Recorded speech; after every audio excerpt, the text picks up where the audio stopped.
para sa iyo ang ritual na ito. Ang kailangan mo ay isang buti na pabango, pulang rosas. Gawin ito sa bilog ng buwan bago isagawa ang ritual.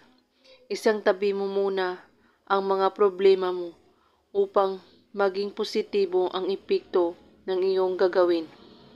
Kunin mo ang inyong pabango at gumawa kayo ng paraan na ipasok mo ang mga bulaklak sa pabango at takpan mo ito.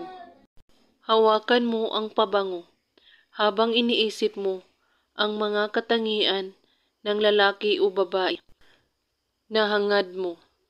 At pagkatapos, ilagay mo ang pabango sa matamaan na liwanag ng buwan sa loob ng 1 oras. At pagkatapos, ay maaari mo na itong gamitin. Kung kayo ay lalabas ng bahay upang hindi mawala ang bisa nito, huwag mo itong ipagamit sa iba, ang inyong pabango, at huwag din ipaalam o kahit sino. At huwag kalimutang manalangin sa Panginoon araw at gabi.